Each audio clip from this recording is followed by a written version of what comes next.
So the next problem we have, we're putting in some trig. Now the other thing that you have to realize is that we're also using unit circle values. So if you've forgotten your unit circle values, you need to go back and you need to look at those. Okay, but this also has one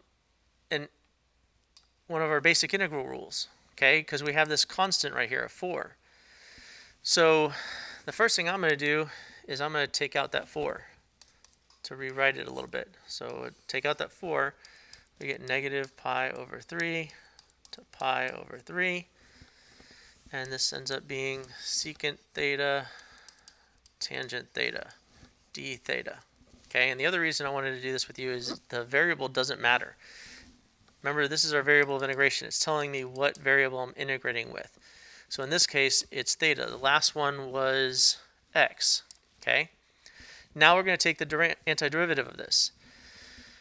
What is the antiderivative of secant tangent? And this is one of those that you're only going to know because you know the derivative. So the antiderivative of secant tangent is tangent. Oh, sorry, secant. Secant theta. So this, we can't forget the 4, is 4 times secant theta. And this is from negative pi over 3 to pi over 3. Now, one thing that you can do is use kind of your, if you know the unit circle well enough, that negative pi over 3, they're just telling you the area. So like if you were graphing it, you're talking about the area from negative pi over 3 to pi over 3, and you're talking about that area under the curve. Okay, and basically, if you looked at it, it would be something like this. You're looking for this area here. Okay, but I'm going to think about this in its coterminal angle, and negative pi over 3 is the same thing as 5 pi over 3 on the unit circle. So when I go to find my secant values, I'm going to use that value. Okay, so I get 4 times secant at pi over 3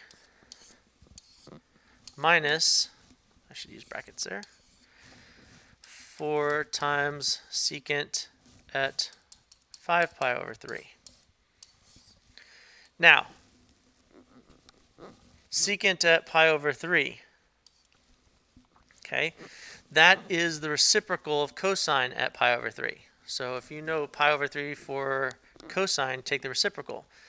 Well, cosine at pi over 3 is 1/2. So secant at pi over 3 is 2. So this is 4 times 2. Minus, same thing we do here, secant at 5 pi over 3. Okay, that's the pi over 3 in the fourth quadrant. So cosine is still positive there, so it's still going to be 1/2. So this is still 2. So basically, my answer is 0, because it's going to be 8 minus 8. So the answer to this